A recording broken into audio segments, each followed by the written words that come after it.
Bolo família, tenha um feliz ano novo, que esse ano seja um ano de felicidade, de prosperidade, de muitas conquistas, muita alegria e, acima de tudo, muito amor. Vai ser o nosso primeiro vídeo do ano e neste vídeo a gente vai falar sobre uma coisa, um assunto que eu queria falar inclusive bem antes, né? Na realidade, desde ano passado, quando saiu o filme Pantera Negra, eu queria fazer um vídeo. E imagina o que aconteceu. Bastante coisa. E no final eu nem consegui assistir o filme, mas eu não podia esperar para fazer esse vídeo para vocês. Logo depois teve a Copa do Mundo e ocupou o final do ano, né? Então eu tive que esperar essa vaga terminar para trazer esse vídeo novo para nós aqui.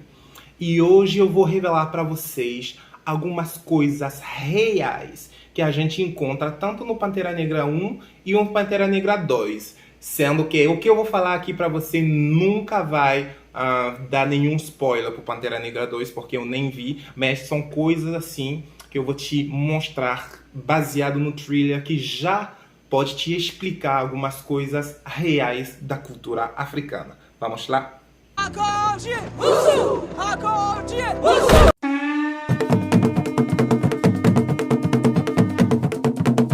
Os primeiros fatos vão ser sobre o primeiro Pantera Negra, que todos nós assistimos, né? Então, primeiro fato, o nome Pantera Negra foi uma das maiores representações da África e da cultura negra, né? Quando eu falo da cultura negra, eu estou falando em geral, porque não tem apenas uma cultura negra ou africana. Por que eu estou falando isso? Se você assistiu a Copa do Mundo ultimamente, você pode ver que todos os países africanos têm uma representação animal. Por exemplo, o Senegal, Camarões e Marrocos eram representados pelo leão, né? Se você vê Costa do Marfim é representado pelo elefante, né? Todos os países africanos, geralmente, quando eles representam, o país inteiro sempre tem uma figura animal para representar o país. Geralmente, um animal da família dos gatos, leão, pantera, etc. E usando essa simbólica africana, a representação do país Wakanda era uma pantera negra. E se eu falar para você que realmente existe um país que tem esse símbolo de pantera negra na África, ele se chama de Gabon. Ele nunca participou na Copa do Mundo, com certeza porque a África, a competição para participar na Copa do Mundo é muito grande, por isso que talvez nunca ouviu falar, né? Porque de 54 países, apenas 5 vão para a Copa do Mundo, então a competição é imensa. Mas existe sim um país com o símbolo da Pantera Negra na África.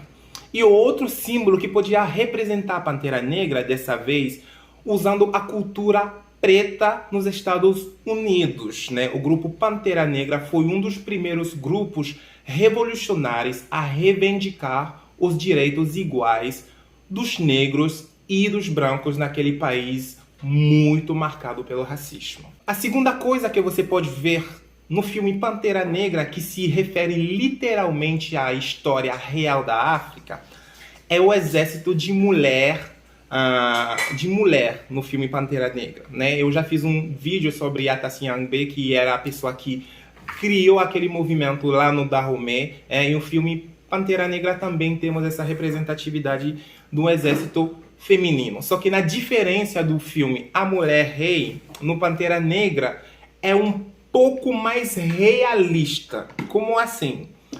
Na realidade, no filme da Mulher Rei, falavam que elas não casavam. Mas no filme Pantera Negra, a general até tem um marido que ele também é general do exército dos homens. E isso tem muito mais a ver com a realidade, porque naquele reinado, as agodies, elas só se casavam com os homens mais valiosos do reino, sendo soldados ou pessoas muito próximas do poder. Então elas não ficavam solteiras vida inteira, mas para casar com uma agodie, você tinha que provar que você era um homem de muito valor, um homem que ou era muito forte para defender o reinado, ou tinha uma confiança imensa do rei. O terceiro ponto que se inspira de uma história real africana, que eu gostaria de falar aqui, é aquela cena, né, no Pantera Negra, onde tem aquela agudinha, a general do exército do feminino do Wakanda, que lutou e chegou um certo tempo, ela tirou a sua peruca e jogou no chão. Na realidade, parece até uma cena do filme, mas é uma coisa muito real que foi inserido. Esse filme está cheio de mensagens e essa daqui foi uma mensagem bem inserida. Na realidade, é a representação de uma história real que aconteceu. A história da Alek Wek. Alek Wek é um modelo africano que andou por muitos anos, né, que foi uma das primeiras, uma das pioneiras africanas no ramo do cosmético mundial. Ela chegou num patamar muito alto. E só que, por muitos anos, não podia fazer um desfile independente da sua raça com o cabelo fora do padrão ocidental, ou seja, cabelo liso, loiros, etc. Só que ela chegou um dia no palco, andou, tirou simplesmente o cabelo e jogou no chão. Então, ela falou, a partir de hoje, quem quiser me contratar vai ter que lidar com meu cabelo crespo, meu cabelo de negro. Senão, eu não vou desfilar com você. Foi mais ou menos essa cena que foi representada aqui nessa ação do filme Pantera Negra, onde a mulher, no meio da briga, tira o cabelo, joga no chão. Então, foi uma lembrança a uma luta, né, pelos direitos dos negros no mundo. A gente tinha falado daquele pequeno país, o Gabão, né, que tem inclusive como símbolo a Pantera Negra.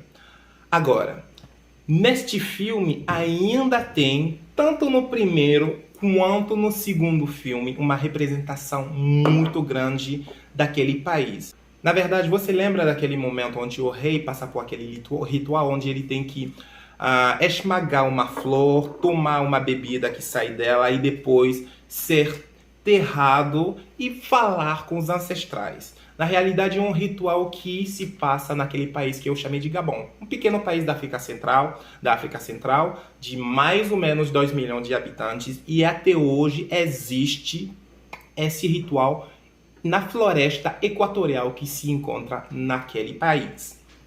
Na realidade, é meio que uma droga, né? Igual os rituais que se passam aqui, às vezes, com os indígenas da América Latina. E, geralmente, as pessoas que acabam bebendo essa droga forte conseguem ver parentes, né, que tinham morrido e coisas assim. Eu não sei exatamente o que acontece lá porque eu nunca provei, tá? Mas relatos de pessoas que passaram por esse processo falam que eles conseguiram ver algumas pessoas. Agora, são alucinações ou realmente um encontro espiritual? Eu não sei e eu imagino que eu nunca vou fazer, nunca vou saber, porque eu não pretendo fazer, né, passar por esse ritual. Então, essa daqui também tem a ver com coisas muito reais que acontecem na África e especificamente naquele país que se chama de Gabão. E o quinto ponto que eu iria falar aqui são as inúmeras referências culturais, porque tem, meu Deus, tem tanta referência cultural, tanto com as músicas, que são músicas muito mandingue, né, que são do povo do Mali, sabe? De um dos povos, no caso, do Mali. As construções que representam literalmente a arquitetura do Mali. Um dia a gente vai falar aqui sobre o Império do Mali, mas uma arquitetura muito rica, não foi simplesmente imaginado. Essas casas realmente existem, talvez um pouco menor no Mali, né, no Império do Mali que tinha há quase 500 anos atrás, né? É uma representação mais ou menos fiel de como que esse reino era construído. E você vai me falar, mas aqui a gente está falando só do primeiro Pantera Negra, etc. Não. Em relação ao segundo Pantera Negra, a gente vê que entra em jogo a Atlantis. Atlantis, que é aquela terra, se você não sabe, que desapareceu, que era muito rica, muito desenvolvida, com uma tecnologia muito avançada e que em uma noite desapareceu por causa de uma catástrofe, né, natural. Uma água pegou ela toda e ela acabou desaparecendo. Mas o que você talvez não saiba é que a Atlantis... Vamos botar uma pausa aqui, porque alguém vai falar que eu estou exagerando. A Atlantis era africana. Como assim? Mas como é que era africana? A gente nem sabe se realmente existiu. A história Atlantis foi revelada ao mundo ocidental por um homem chamado de Platão, que era um filósofo grego. Só que a maior parte dessa história, que na verdade muitos médias fingem que não sabem e esquecem de contar, é que Platão nunca foi para Atlantis. Ele só escreveu uma história que foi lhe contado quando ele estava no Egito. Os únicos homens que têm relato do povo de Atlantis eram os africanos. Foram eles que falaram desse povo a Platão e falaram que era o único povo que era mais ou menos equivalente ao Egito em termos de tecnologia, de potência, de força armada, e era um reino que não era longe do Egito. E se a gente levar em consideração o nome desse lugar, que é Atlantis, mesmo como o povo sempre tenta colocar ele às vezes perto do mar Mediterrâneo, o mar Atlântico está do outro lado. E o lugar mais perto do mar Atlântico, do Egito, é a costa da África do Oeste até a África Central.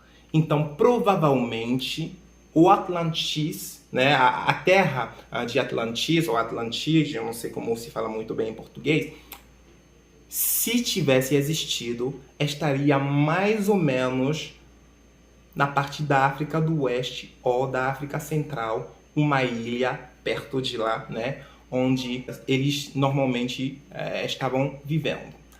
Espero que você tenha gostado desse vídeo. Vai ser tudo por hoje, mas vamos ter muitos outros vídeos esse ano. E se você não concordar com alguma coisa, ou se tiver uma pergunta em relação a qualquer coisa que eu falei aqui neste vídeo, é simples. Você conversa comigo lá nos comentários e vai ser uma honra minha te responder. Até já, tenha um ótimo dia e até o próximo vídeo. Tchau!